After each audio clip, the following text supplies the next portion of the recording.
Hi there, and welcome to another week of the Drift Podcast. I've got my host with me, Ben, and I am Travis. And we've also got on the phone Joel. He's from New Zealand, so today's episode is going to be all about New Zealand and what it's like to drift there, and any competitions and all kind of info, especially for people that live maybe like in Europe or America that don't really hear anything about it. But drifting's pretty big over there. They can import a lot of cars, so it'll be pretty interesting conversation today. So Joel, just introduce yourself, who you are, and what cars you drive. Yeah, hey, no worries. Yeah, thanks for having me on, guys. Hopefully I can shed some light on the NZ drift scene for you. So a little bit about me. I'm mostly grassroots. I've been in and around D1NZ events, little bits and pieces sort of thing, but mostly grassroots, which is more or less like what I enjoy sort of thing. Yeah, perfect. So, I don't know, like the first car that I've sort of been taken to, I guess the drift scene more or less was my A85 that I had. It was a 4-age 20 valve. A hatchback or a notchback? What's that, sorry? Was it a hatchback or a notchback? It was a hatch, yeah. Okay. It was a hatch. It was my first ever car like that I started on as an apprentice mechanic, and I just sort of slowly built up from there, and then eventually got to my first drift day at Taupo, which ended up being track 2 normal direction, which if anyone's familiar with it, it's actually quite a quick course. Right. What kind of entry speeds would be like the entry speeds on that track? Yeah, so you're looking, I don't know, probably 120 to 140 sort of ish on the infield, and then you got a couple little chicanes that slow down a fair bit. But I mean, for the AE that I was using at the time, and my first track day, I was well out of my depth. So yeah, fair enough. And being such, that those, if you know what an AE's like, they're a very aggressive car to drive, sort of thing. You've got to drive them all on and not at all, sort of thing. Yeah. Yeah, 100%. Yeah, cool. So how long ago was that? So that dates back to probably 2009. Okay. Wow, so you've been in it for ages then. Like almost 10 years, basically. Yeah. Yeah. OG. Just short. Yeah, but still relatively unknown, really, because there's still a lot of people coming through, and I haven't really been attending much in the last sort of year or so. It's really only been the Japan trip, which you were a part of, Travis. Yeah, well, that's where we met, so that was pretty rad to drive together. We just randomly met on North Course and started tandeming together, and we were like, that was amazing. Yeah, So, yeah, man, we picked up so well. The driving style between us was wicked, man. And yeah, I think we had really similar car setups too, so it just really flowed together really well. It was good fun. Yeah, shit, yeah. Yeah, and your car even got your car even got on Speed Hunters, I noticed as well. Yes.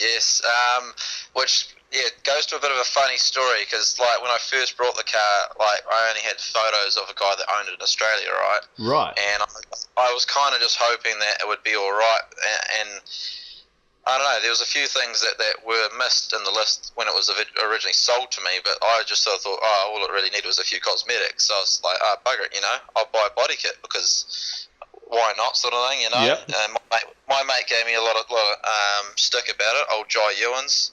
Mm-hmm. He gave me a lot of stick about it, but once that photo of Speed Hunters came up, he told me, worth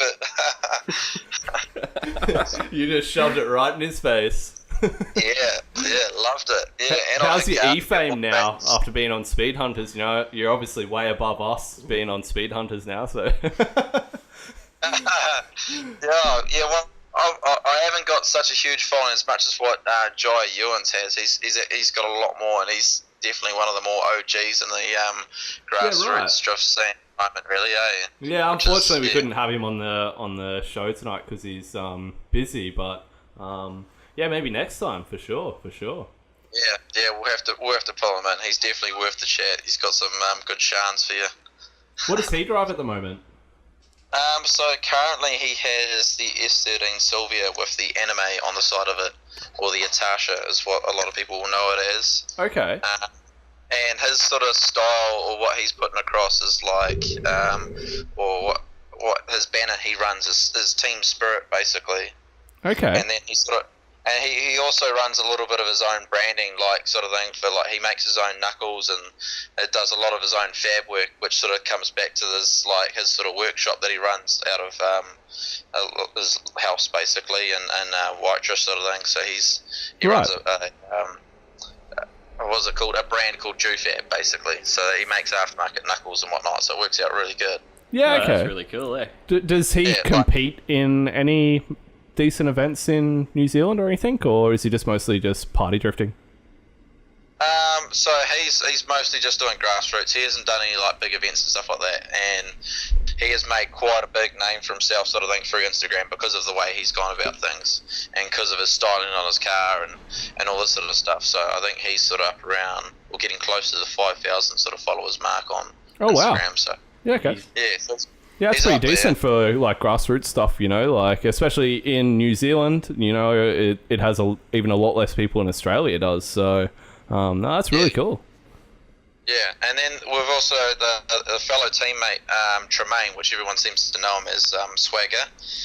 He's another guy who's quite well known on Instagram as well, and he sort of rocks the same sort of Tasha style on the side of his car. Yeah, right. And he's I think knocking pretty close to 20,000 sort of followers on Instagram. So he's well up there. With competitive or again just party drifting? Street drifting. Just a notorious street drifter. Right, Ben seems to know of him. Yeah, I know that. There are some hectic videos. Yeah, he's been on News Hub. Yep, he's been around. Yeah, right. Awesome. Cool. So yeah, you currently still driving that AE, or have you got a new car since then? So the AE made. I ended up selling it off in 2011 when I started when I started a job, sort of thing, and just sort of decided it was time for a change in car. Mm-hmm. Sold that, decided to start a new project, and that's when I sort of ripped into the my current car that I've got now, which is the Yes14 Sylvia pre-facelift. Oh, right, okay, Series 1, yep. Yes. Started its life off as a Auto SR20 DE. Right. And I've done what I feel like every drifter should do. Like, you start off basically like just taking that auto box out, dropping a manual in it, locking the diff, putting some adjustables in it, and take it to a track day and have fun. Yeah, totally. We both stand by that as definitely what we agree with. That's exactly what I did. My first track day was at Manfield, which, yet again, another track which requires a huge entry. I think it's up around the 140, 150 sort of Ks. Yeah, right. On the corner. So that'd be like top of third or fourth then? So fourth, definitely fourth. And and even so, I was struggling with probably a little bit too much traction in that car. Yeah. Like, I was running 15 by 8s with a 165 tyre stretched onto it, sort of thing. Okay. So yeah, it's quite a big stretch, but that was what I was having to do, and then pumping those tyres up to about 50 psi and running like 3 degrees of camber, sort of thing, to be able to have enough or the right amount of traction to be able to get around the course properly. Yeah. And so like that's how I started off in that. I sort of worked the DE for about 2 track days, I think it was. I did one at Manfield, one at Taupo, track 3, mm-hmm. and then from there I kind of pushed on and I went plus T. Okay. And I went about the most reliable way possible. So I put all the factory turbo gear into it. Mm-hmm. So I just did factory fuel pump, factory injectors. Just swapped everything all over. We had the one, and we put Niztune ECU into the into the motor, and just got it tuned by a local here who's very methodical about his cars and the way he sort of goes about tuning them. So he's very fussy, and okay. Yeah, sort of it definitely paid its way, sort of thing. That motor then went for the next 5 years of just absolutely beating on and not having any issues. Wow. That's pretty good, eh? Yeah, that's pretty good for an SR. Yeah, and for a plus T, but yet again, that wasn't running a whole heap of power. It was only 133 kilowatts at the wheels. Yeah, so probably not even 200 horsepower. Like.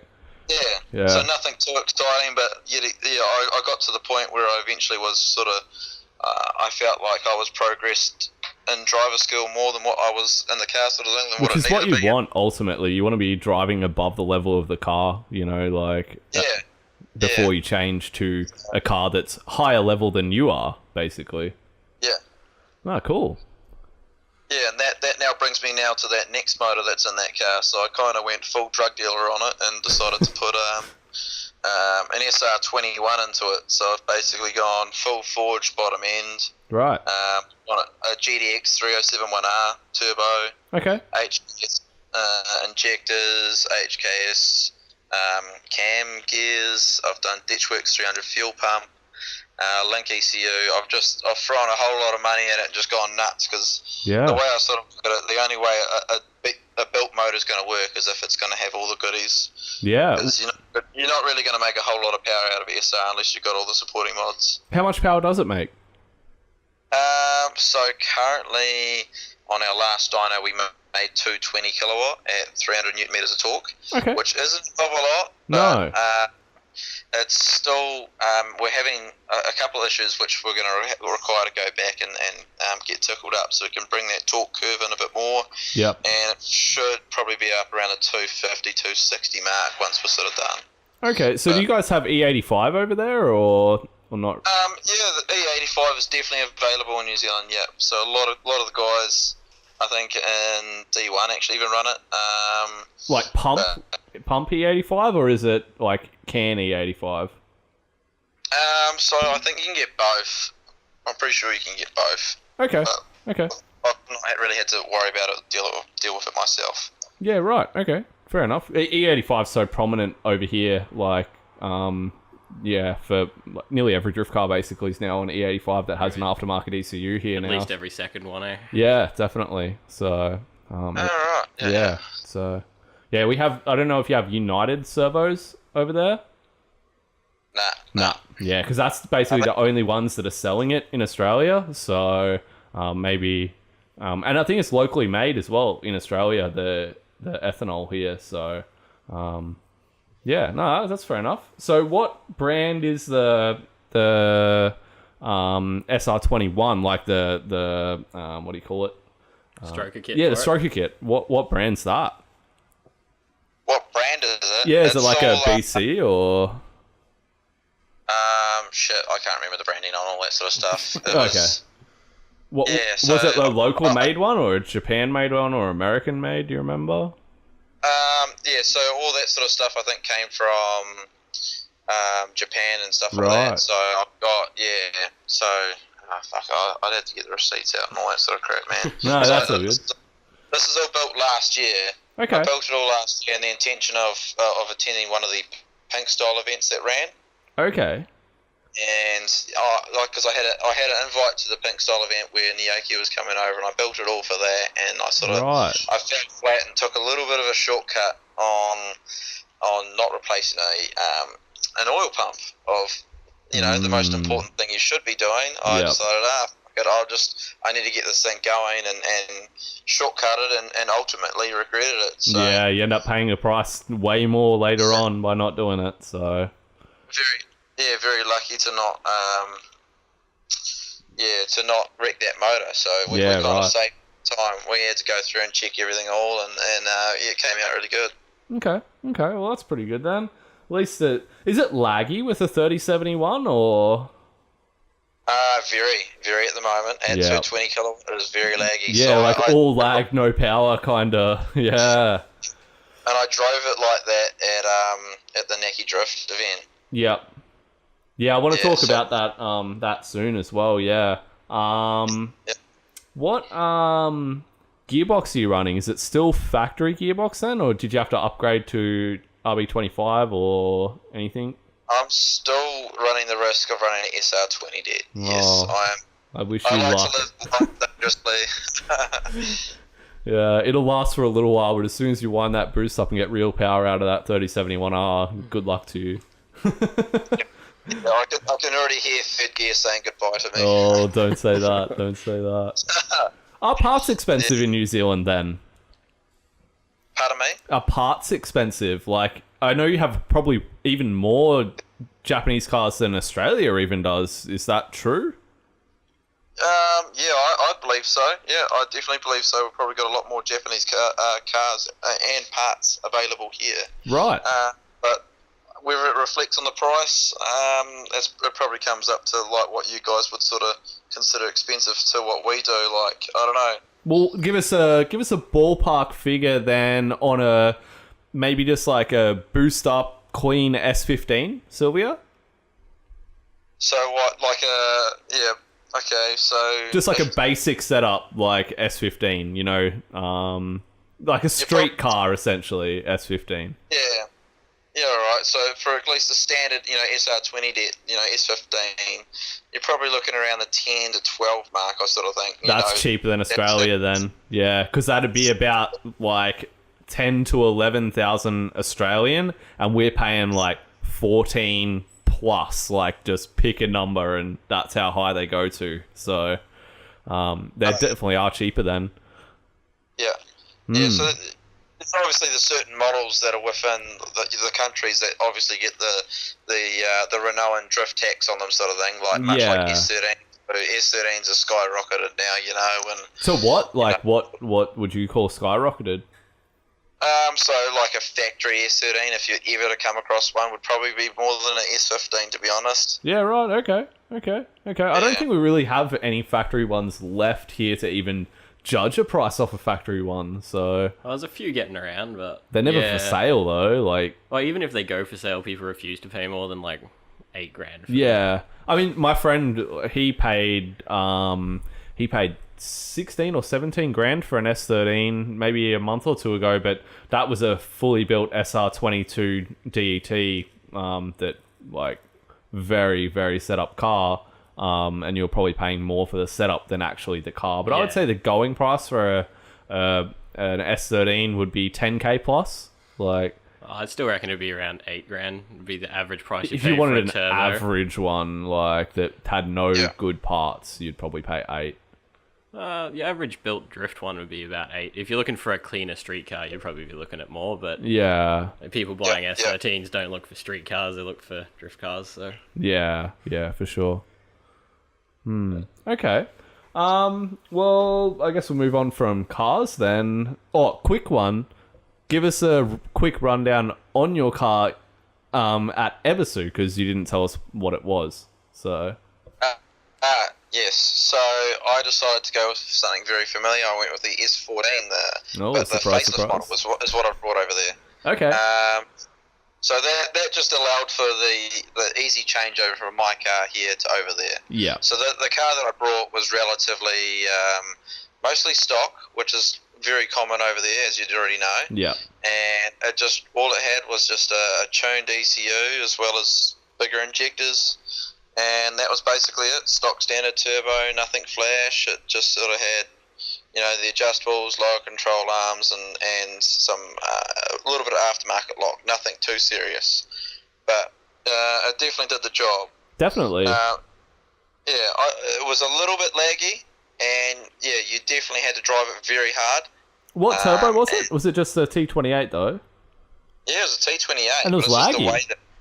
Like the way it was set up was all like peak. There was like no bottom end. Like you had to be like on the gas the whole time. That was the only way I could drive that car. Maybe it was low comp. I did a driver swap out with Jai at one stage when his car was breaking down. I got him to drive my car, and he really only got a lap around North Course, and that was it for him. He didn't like it at all. It just felt way too uncomfortable. Well, you couldn't even keep up with me when I was in front of you in my 32. Like, I would just leave you for dead up the straight, like, which was pretty odd considering. Yeah, you were 100%. When you were going up that hill, like you'd take off, and I was foot flat the whole way, and I just would not back off the gas, and you were still pulling away. And you know, I was running 75 psi every day over there in the rear tires. Hey, like I literally had no grip. So yeah. So I think I was probably sitting about 50, 55 psi, I think. Okay. Were you spinning going up the hill, or were you just unable to get me up the to even No, not at all. I would only crunch into, I think it was second gear as I was taking off, sort of thing. I'd go first, drop into second, a little bit of crunch, and then you're away. Okay. So as you got into, just power up over the hill and send it. Must have a real bad diff gears in that thing. I would say that's all I can think of, is it just had like 3 nines or something. I'm pretty sure it would have been a 4.3. Really? Yeah, I reckon it would have been a 4.3 quite easily. Feels very familiar to the one that I've got in my car, so I'd be quite confident in those gear ratios, because it'd be a standard SR20 gearbox, and yeah, I'd definitely say it'd be a 4.3 diff that was in there. Yeah, odd that it was not quite fast, considering it was, you know, a much newer chassis than my car, and arguably like a more traction providing chassis than my car as well. It's just odd, but anyway, that's cool. So did it break at all at Ebisu, or were you pretty sweet? I had a couple of whoopsies.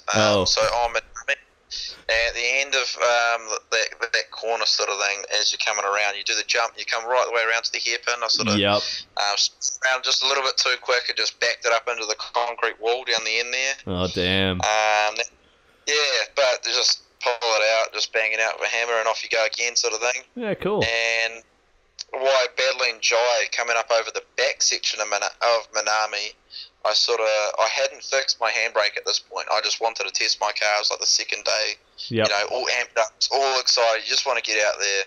So we sort of came up over that back corner sort of thing. It sort of like has a bit of a rise before it comes into those 2 real sharp hairpin corners. Yep. And as I was coming up over that rise, it just sort of it lifted and then came back down and gained enough traction to just sort of like point me and flip me the other way. And with no handbrake, I couldn't pull it back. I couldn't correct it. And I went straight up into the bank that was there. Yep. And Jai just behind me and collected me and just pushed me up that little bit further, eh? Oh, nice. But the car's totally still drivable, isn't it?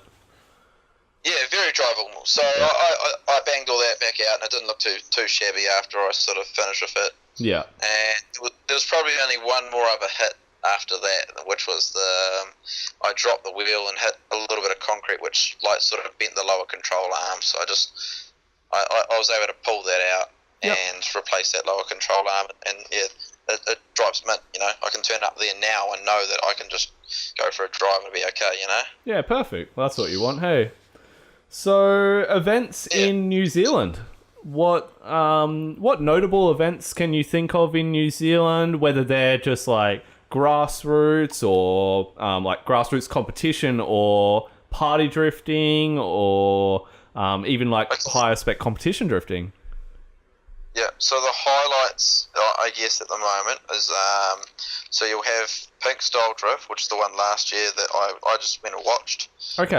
We've got Naki Drift, Back Beach. Okay, so who runs those two? Tell a little bit about those two. So Pink Style, obviously, its biggest cool point was they brought over Naoki and Miki from Pink Style Drift. And then you had the Seas Garage guys there. You also had the guys from Stack Dink and whatnot. And then it was sort of an invite-only event. Okay. So I did originally have an invite for that, which is why I built that, you know, the SR21 and all that, sort of get that ready and going for that. But that sort of fell through. Yeah. But we decided to go up anyways and go watch the event and see how it all went down. And it turned out to be quite an impressive event to attend as well, you know, like to watch a guy I guess I kind of idolised for quite a long time. You know, Naoki is definitely a very talented, skilled driver. Yeah, definitely. And he certainly showed a lot of because they invited quite a lot of pros there as well. He certainly showed a lot of them how to drift. Yeah, right. So, yeah, the consistency was unreal. Like every lap he'd come around, he would be on their door. Like, yeah, it was just, it was next level. And that's the first time I'd ever seen him. Mm. Second time I seen him was obviously at Tokyo, at Ibiza. Yeah, totally. The night drifting there, yeah. So, but that Pink Style event ran really well. Like track time was it was right up there. Like the way it sort of flowed throughout the day. They ran 3 groups. Okay. Basically, I think ranging between. I think they were 15-minute sessions. They did a little bit of a lunch break sort of thing throughout the day, but it was really really well done event. It was wicked. Okay, and was that actually run by Seas Garage, or did they just there? No, well, I'm not 100% sure. I think it's Friends of C's Garage, so I think it was basically done through D Club. Okay. Basically, their side sort of which they're going to start organising events through Mary Mary, which is what I'll be looking forward to next, the new little Mary Mary track. But yeah, so D-Style organised the event through the Hampton Downs Club circuit is what they used, and they just sort of got their own guys in so that C's Garage guys could go out there and drift and have a bit of fun and whatnot, and yeah, get amongst it. Yeah, cool. How often does that happen? Is that like a yearly event, or was that just a one-off, or? So as far as I know, it's just a one-off at the moment. I'm sure they would like to do another one, and there is whispers of another one, but it's sort of just a wait-and-see thing, I guess, eh? Okay, cool. And the other one, I forget what the name of that one was, the Naki Drift? Yeah, Naki Drift. Naki Drift, yep. Yeah, there's an event that's held in Taranaki, my hometown. Oh, okay. Yeah, so it was just a local event. They sort of invited 35 drivers, half were pros, half were locals. Okay. Another invite-only event. So me and quite a few of my mates sort of thing got an invite to that one, and we were lucky enough to drift in our own backyard, which was quite good. And that looked like a street course.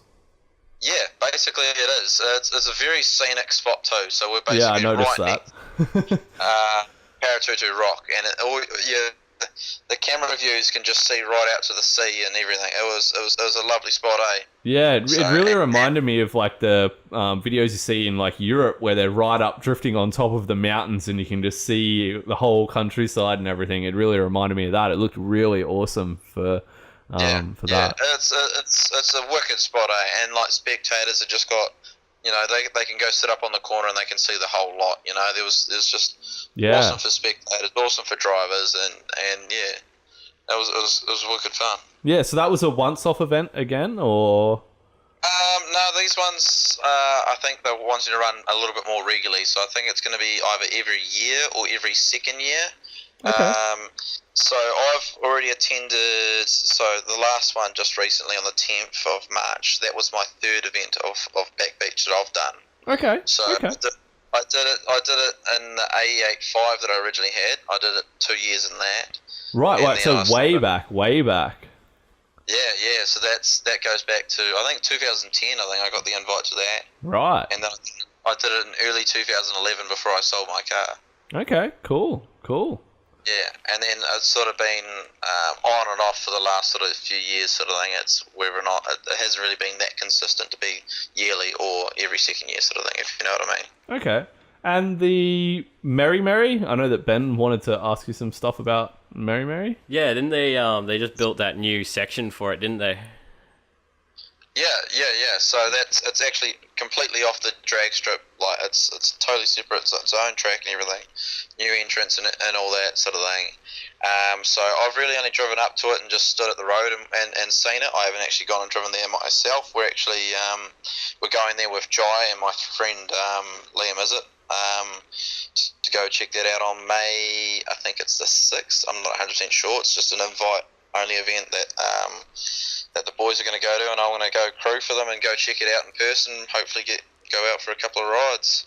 Yeah. But it does look like a very tight and technical track. Like mostly second gear is probably what you're going to use if you're probably using a 4.3 diff. Like standard setup sort of thing is probably going to be more preferred out there. I reckon. Like higher power stuff, you're not really going to be able to use it. But there's a lot of like quick, sharp, snappy corners sort of thing that just sort of, I guess, encourage the aggressive driving, which is what I think a lot of people want to see in New Zealand now, eh? Yeah, no, that's most definitely. Yeah, it looked really good. I've seen a few videos online, and I'd definitely love to drive there if I can get a chance. Yeah. And I guess they've got a couple of little issues which they need to sort out, but like the event. The actual track owners are actually very motivated to please the people that are driving there. So they've actually put out a post saying, "Hey guys, we've been running this track for a few months now, or whatever. Like, what are some of the issues that you guys are having? What are some of the good things?" And just kind of want to know where everyone's at. So they're being pretty good about it and like actually want to improve it and work with it. Then that's good. Yeah, that's good. That's what you want.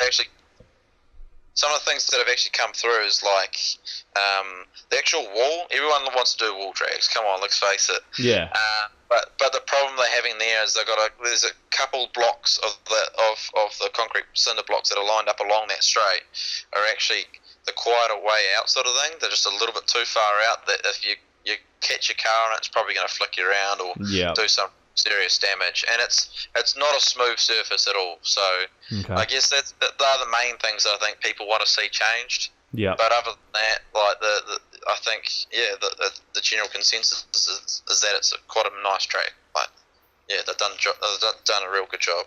Yeah, cool. Yeah, that's cool. That's it's good to see people over there doing like good things for drifting. So yeah, totally. Yeah. And hopefully it's definitely a foot in the right track for even more tracks like that around New Zealand is kind of what I'm hoping for, you know. Like for us in Taranaki, we're going to travel 4.5 hours anywhere to go to a track. So we were all crossing our fingers down here that something may happen around our area one day, you know. Yeah, true. Yeah, cool. Ben? Yeah, I guess like is there any other sort of small tracks like that are around New Zealand that are a bit more, I guess, because all these unknown? are North Island, aren't they? Yeah, is there anything, more South Island or, some other sort of, I guess, smaller tracks that aren't seen as much? You see a lot of Hampton and Taupo, but, Yeah, Taupo Track 3 is really good. That's where I sort of learnt a lot of my battling sort of thing, because it's, not a very fast track. But down South Island, you're kind of looking at, it's like a bit of a hidden spot, Kaikoura. There's like an old go-kart track that a lot of the D1 guys and a lot of the guys that travel down south for drift south and whatnot seem to stop in along the way sort of thing, or stopping on the way home. It's just like a little abandoned go-kart track that everyone seems to hit, and it's very similar to Mary. It's sort of like short, sharp corners, not a very wide track at all, but it's still a lot of fun, and everyone stops in there, Right. And so is that the only one that's on South Island? So down to South Island, they also have Ruapuna, which is much like Taupo in a way, but it's definitely like the more big sweeping corners. I don't think there's much of a chicane there at all. I haven't actually been to that track myself. We're planning on going there for an event later in the year, which is Street Meet. It was quite a big event last year, so it's basically more like the Scenester sort of style, like the real hot boys style cars that are going to these events. Style. the halfway hangs sort of style. Oh yeah, I get it. Yeah, that'd be cool. Yeah, so we're sort of going, that's sort of Queen's birthday weekend where that sort of goes off. They do a big event that sort of goes over for 2 days. They do a show, it's called Show and Pine, so they have like a big area closed off, which is just for show and shine basically, and then they have like a little drive-through lowriders area, and then they run the track all day long with all these basically hot boy cars all day long. Okay. And there's some really cool cars that go along. They put out a wicked video last year of sort of some of the stuff that was there. So I was that impressed that I definitely want to go down and check it out this year. It's not an event that I want to miss.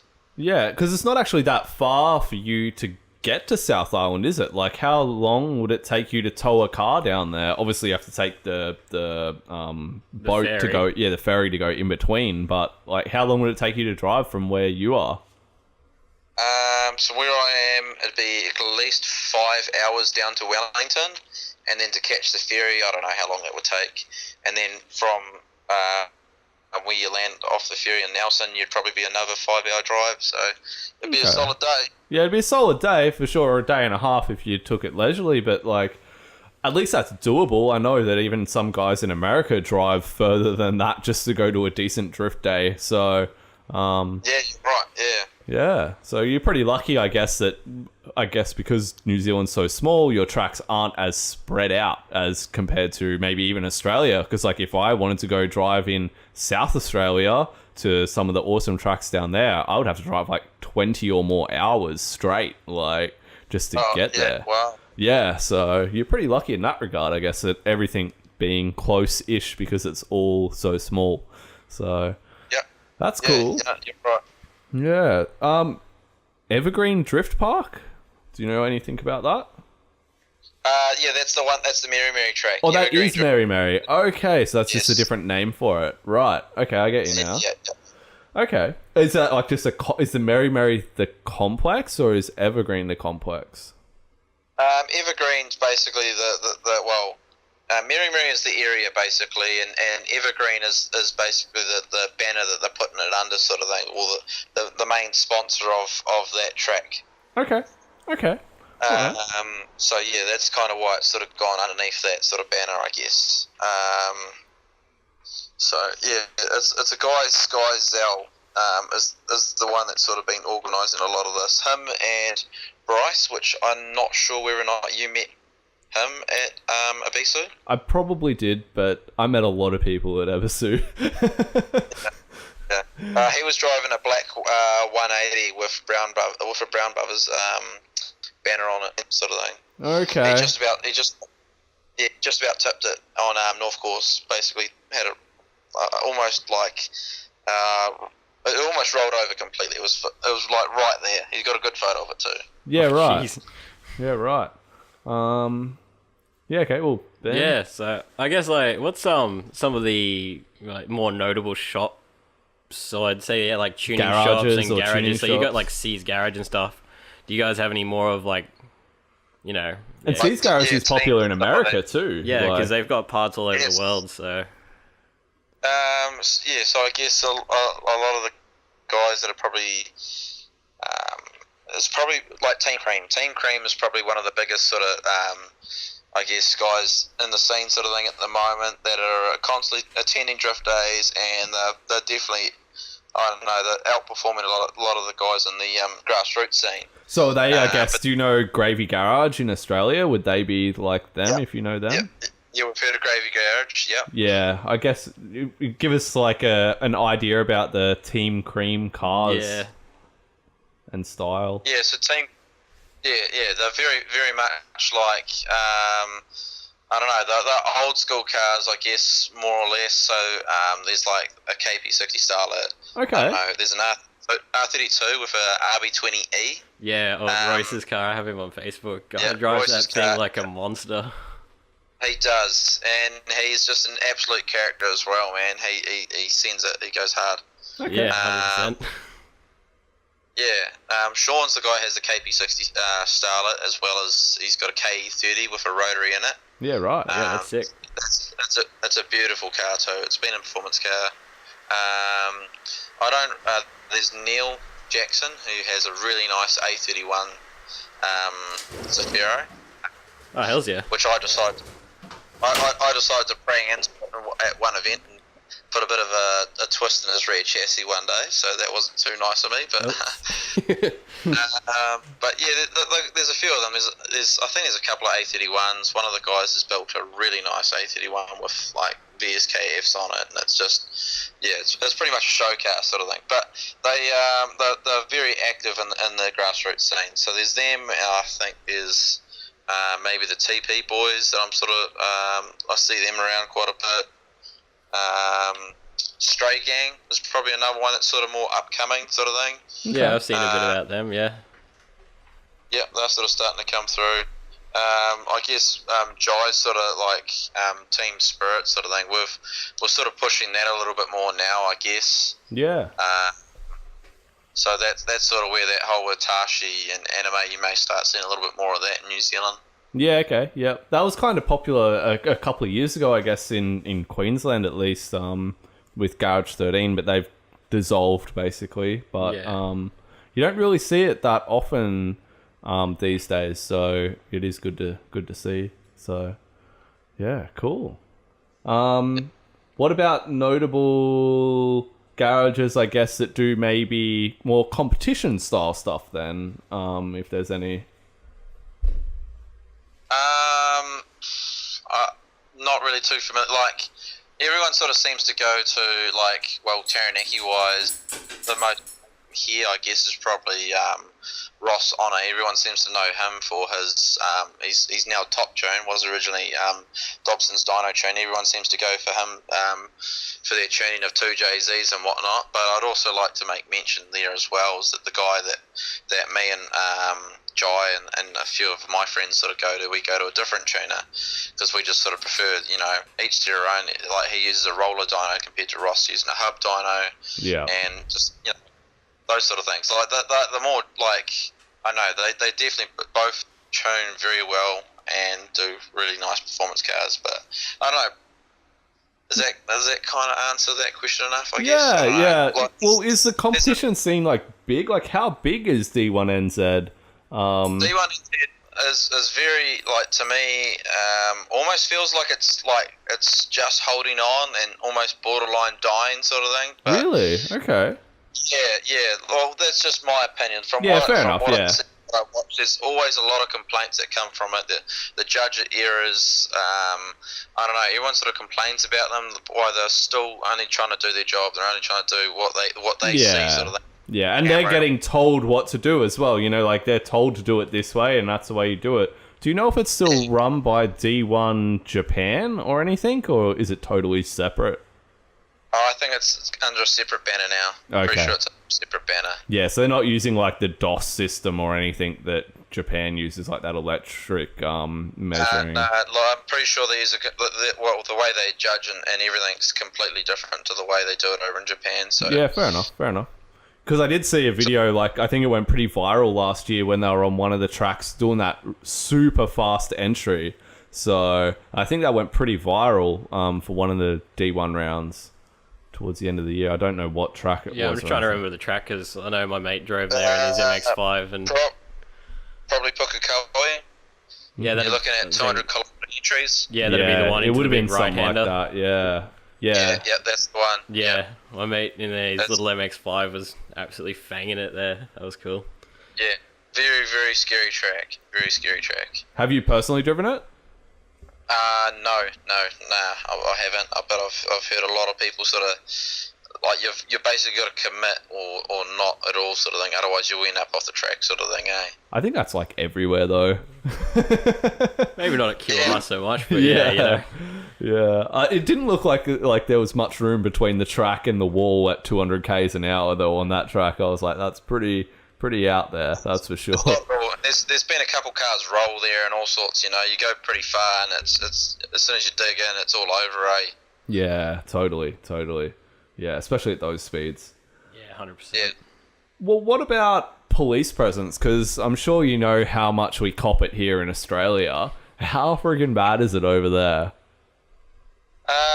Yeah, well, a lot of people would sort of speculate that it's a little bit of revenue generating going on there.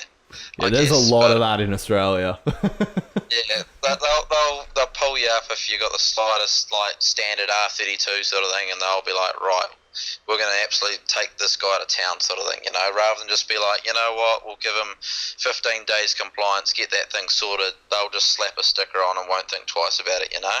Okay, so you get like defects and stuff like that, same as Australia then? Yeah, basically. So, you, like, the way it sort of works is you got a green sticker and a pink sticker. Green sticker means the car's basically unsafe to be driving the way it is, but they will let you. It's safe enough that you can drive home. Okay. A pink sticker basically means you're not driving that thing at home at all, and it's going to get parked up and towed out of there. That's it, you know? Yeah. Yeah, it just sort of it depends on the cop at the end of the day as to what he's going to give out. I don't know. It just sort of seems it's not very consistent, really. So is there a lot of street cars then? Yeah, I'd definitely say there's still a lot of street presence around, especially in Taranaki. From what I've seen, there's still a lot of street presence. So, I mean, they're just back roading it, or we have a mountain local as well, which still gets used every now and then, sort of thing. You see the odd video. Well, that was going to be my next question. Is there any like active toge still going on over there? Yeah, so from what I believe, I think there probably still is. But yeah, like when people go up, they're all pretty secretive about it. And you got to know who to know kind of thing. For a long time, so yeah. Yeah, fair enough. I think it's pretty similar in Australia these days. You know, you got to know the people that are going up and where they're going up to find out about it, basically. But Yeah. Okay. Is it different for police, I guess, in South Island? I know you don't live there, but have you heard if it's any different? No, not that I'm aware of. I mean, like that street meet event that they run down there, they run normally a big cruise after the event, and that's basically half the boys don't even have legal cars and they're driving around. So if they're keen enough to do that, I kind of think that maybe it is a little bit more relaxed down there. And the cops wouldn't pull them over after that event, like as they're leaving or anything like that? Pardon me? The cops wouldn't pull them over as they're leaving the event? No, well, I don't think so. I don't think they've done it down there, no. Right. They have done it for events up here in the North Island. I definitely know they have done that. Yep. And they've even parked out the front of these events and trying to ping you as you're coming in, sort of thing. You know? Yeah, same as Australia. Totally same. Here a fair bit. It sounds like the coppers have pretty much copied Australia over there. Like, because I know it didn't used to be that bad. Like, it used to be a lot better than Australia, as far as I was aware. Yeah. But maybe it's kind of all come in line. Yeah. Fair enough. It's definitely heading that way. They know where the money is. You know, if they want to whack a couple of fines on some cars, they know it's going to be pretty easy if they turn up to an event like drifting sort of thing. You know. Yeah, fair enough. Have you got one, Ben? Because I've got one. If you don't. No, I think that's pretty much it for me. So. I was just gonna say, like, apart from Mad Mike, is there any like major like New Zealand exports, I guess, that are famous overseas? Maybe even in America. I guess you got Mad Mike and C's Garage are all I can think of, but is there any that I'm missing? No, that basically really covers it. Like, Adam Richards was probably another guy who did really well. Okay. I don't know if you've heard of him, but he's a local guy, and he got sponsored by HKS. Okay. He's been over to the European drift series and drifted over there. He's been a veteran in D1 New Zealand for a long time, and he's always a guy that's been backing drifting for forever. Yeah, and cool. Still has a really nice car to this day. He's got a really nice 180 SX. Yep. But yeah, he's a guy in my eyes has definitely done really well for himself. You know. Yeah, that's right. Yeah. Well, the only, I guess, I'm not sure if you're even going to know too much because I know you don't know a whole lot about D1NZ, but has it moved to more Formula Drift style where it's, the cars aren't really very stylish? They're a lot more, like, they're raised up higher for better suspension grip and stuff like that. Is it going more like that, or is it still the cars quite stylish, you know, running VSKFs and low and everything like that in D1NZ?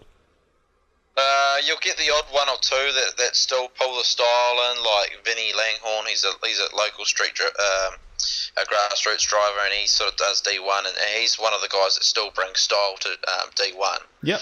But there's the odd one or two, but it definitely is going the whole Formula Drift sort of style now. Yeah, you know, fair enough.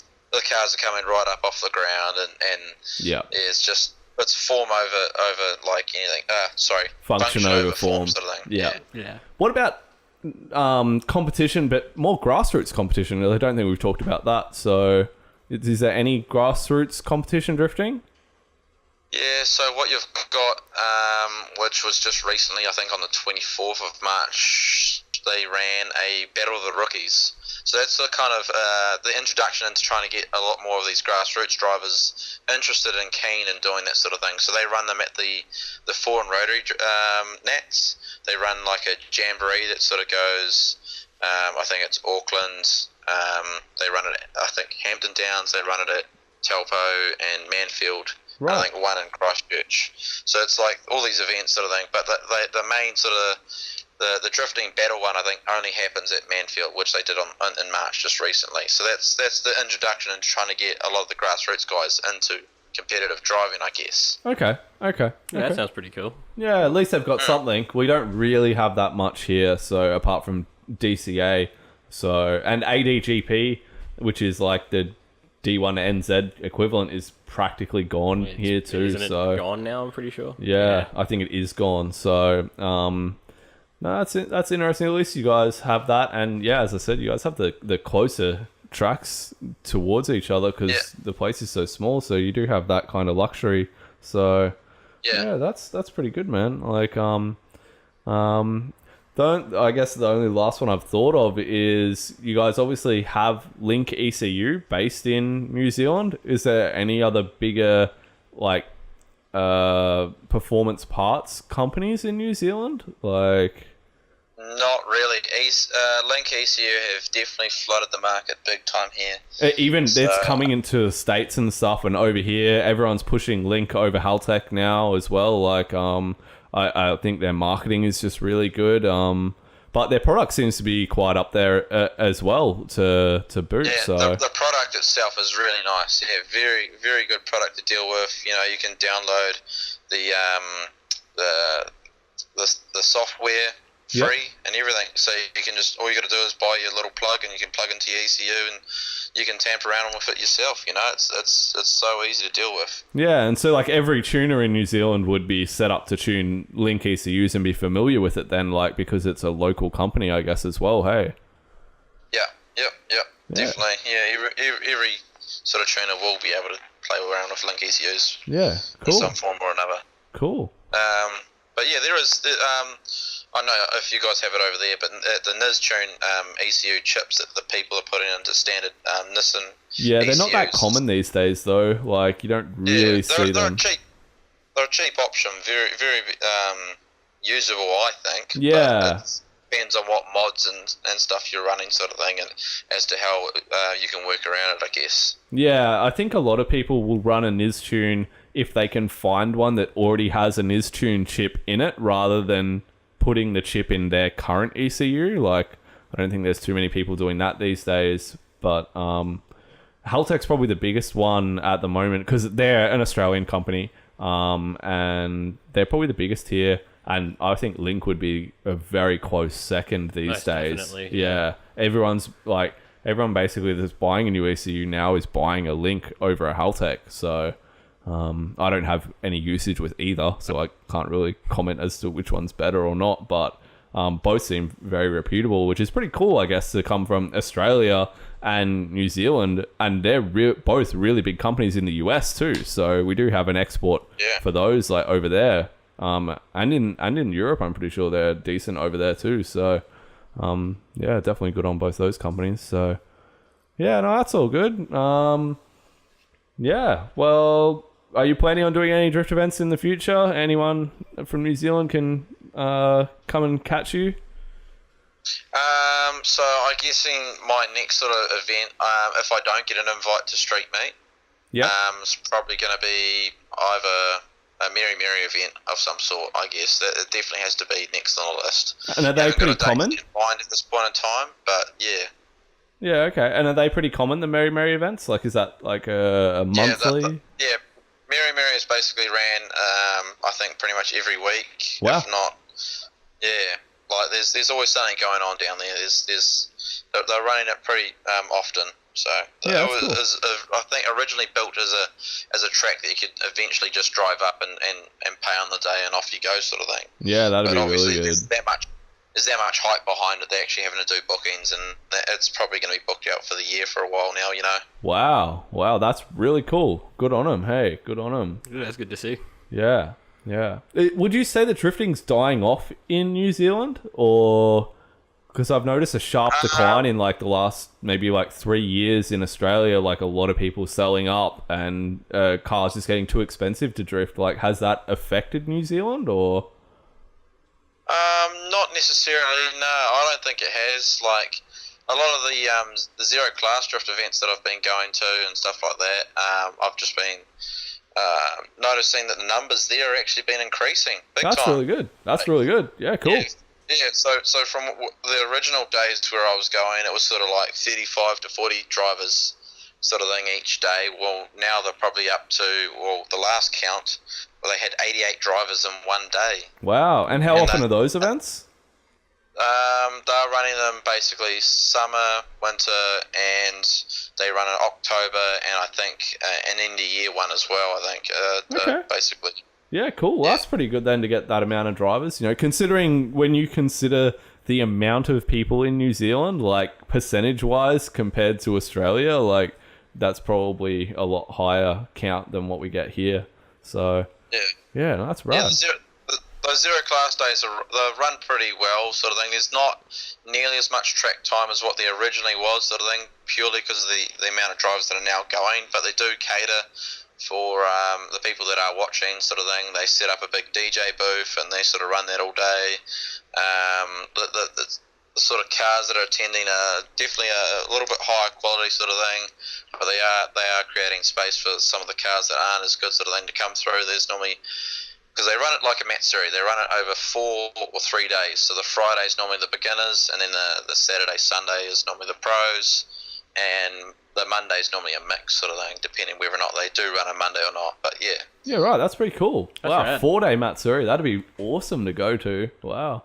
Yeah, they run them like, they sort of go up to sometimes twilight hours, sort of thing. So that sort of when it starts getting a little bit darker, sort of thing, is around, I think, like 6:30. I think it's the latest they've been. But Yeah, okay. yeah. No, that's awesome. So, yeah. it's not too bad. It's definitely good movement in the drift scene, but we are still having, I think, a lot of issues with Taupo Motorsport Park wanting to put out tractor tyres. And I think that's where a lot of the drifters are hating that big time.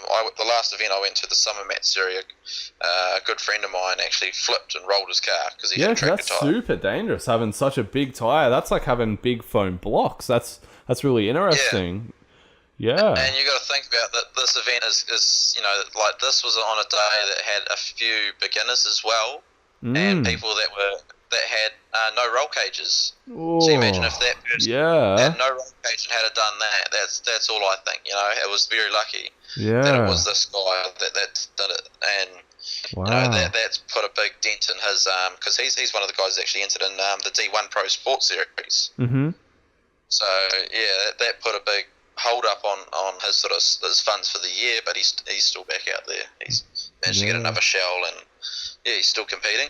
Yeah, wow. That's good to hear, though. Yeah, that's good on. And at least no one was like hurt, like, because if it was one of those, newbie guys that are coming out, and you only have to hit a tire wall wrong, especially a tractor tire, like they're massive, or foam and stuff like that. It can easily flip your car.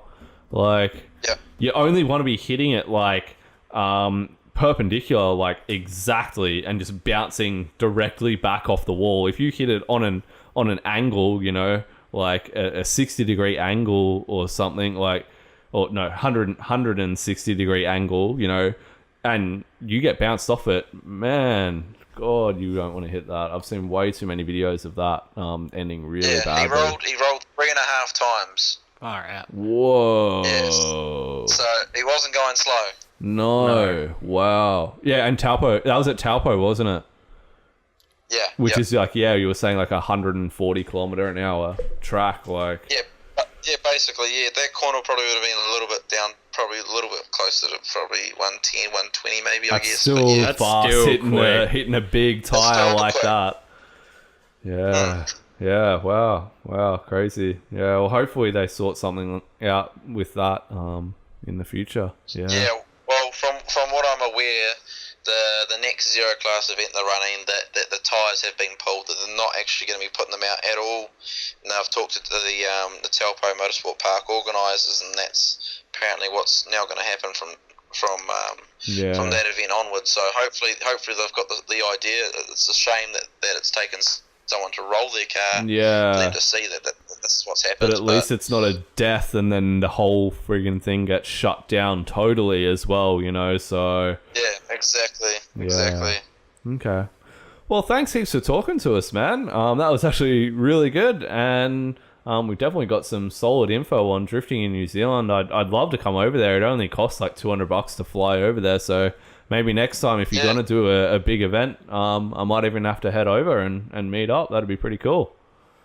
Yeah, man, for sure. I'm sure we can tee something out. We're more me or Jai will be more than happy to put up some accommodation for you guys if you guys want to come chill and hang out. Yeah, we can definitely go around the scene a little bit first hand, Yeah, for sure. Show you around a few of the guys' sheds and whatnot, see a few of the hidden gems, and it'd be cool. Yeah, awesome, dude. Super keen for that. Awesome. All right, well, have a good rest of your night, man. Get some sleep, and we'll chat to you again, I'm sure. Yeah, man. Thank you. Yeah, no problem. Thank you, guys. Catch up. All right, see ya.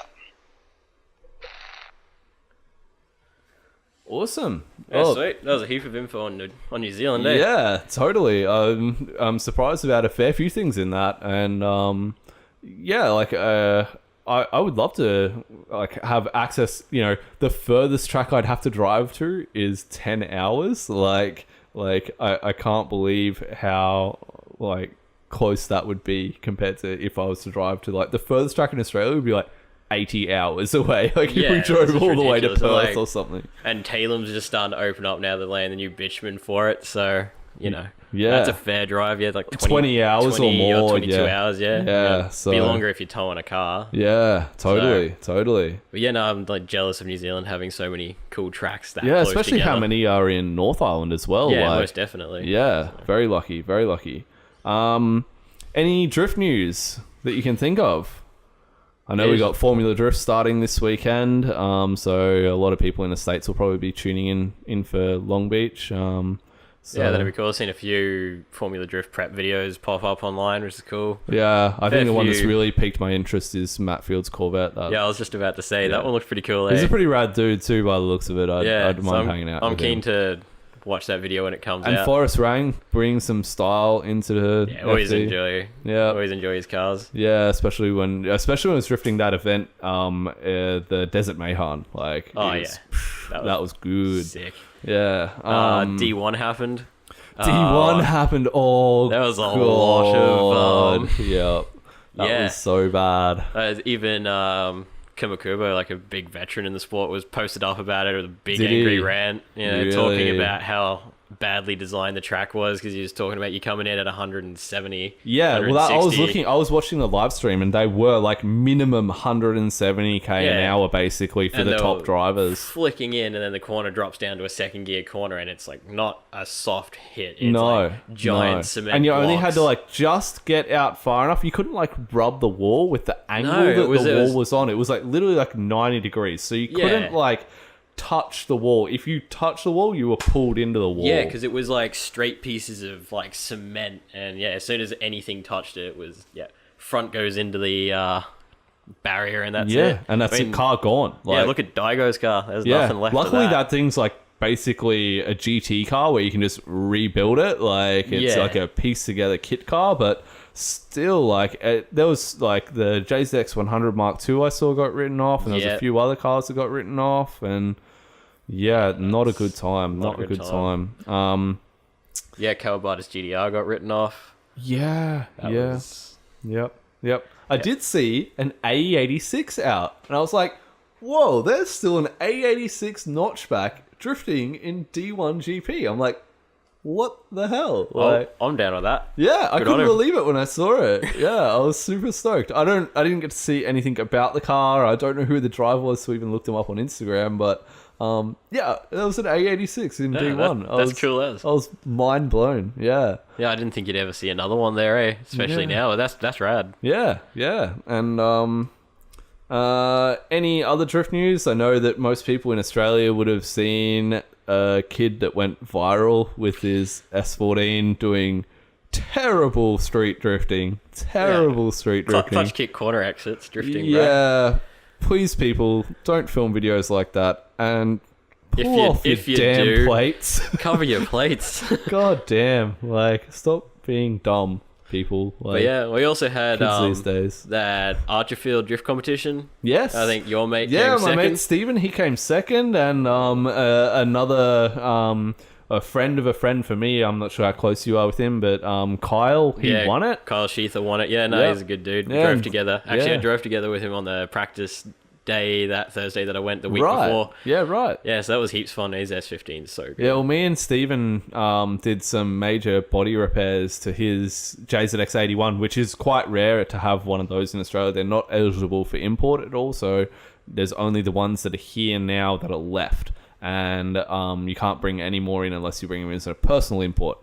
So which is a giant headache. So. Yeah, you have to live in Japan for 1 year and then you can bring it over. But anyway, yeah, he did super well. And that car isn't IRS; it's live axle. So and that's how he was able to get a lot of traction out of it. And he actually picked up another shell for $600 the other day, a JZX81 shell. Oh, man. Yeah, that's still live axle rear and everything. So we're going to be, this year, it's going to be a big build on that. It's going to be full cage and a lot of work gone into the rear end to get even more traction out of it again and put the 1J in it and maybe dial up the power a little bit more as well. And that thing's going to be super competitive. Because Kyle was even saying to him, he couldn't believe how fast that car was, and compared to his S15, which was a really set-up S15, like a super set-up S15. Yeah, and the fact that he couldn't totally keep up with him unless, once he was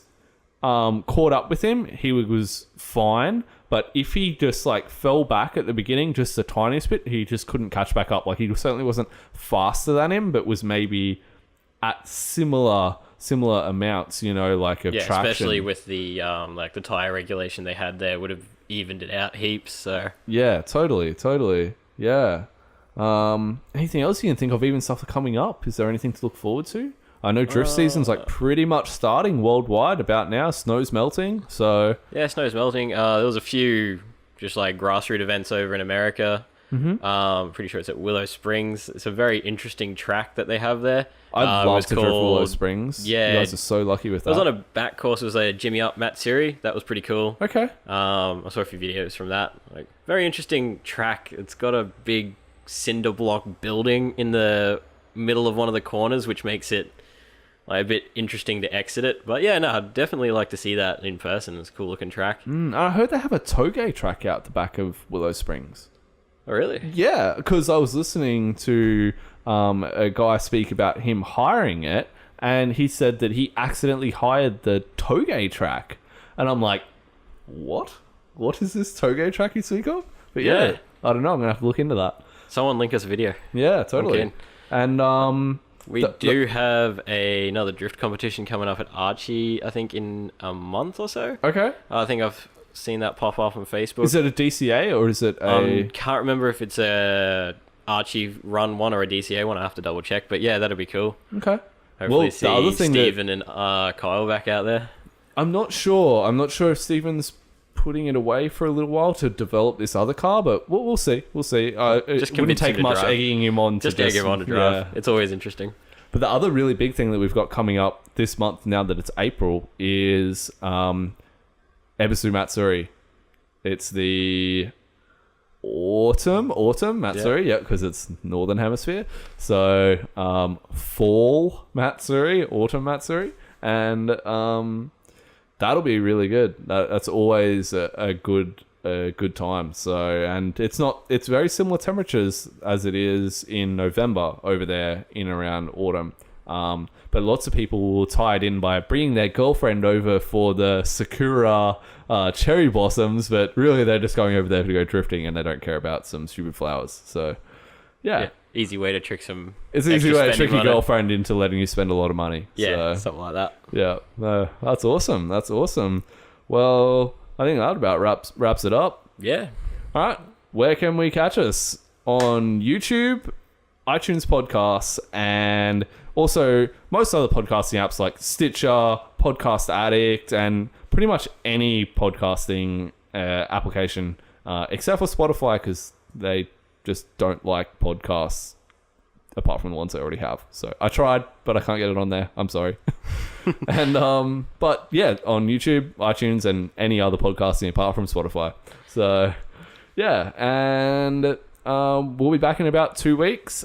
I'm not too sure what we'll be talking about then. I haven't really thought that far ahead. Sort out another topic. Yeah, totally. Sure. If you guys want to actually hear about anything in particular, let us know. And yeah, all right, cool. Awesome. Have a good one, guys. Thanks for listening. Yep, Drift Podcast signing out.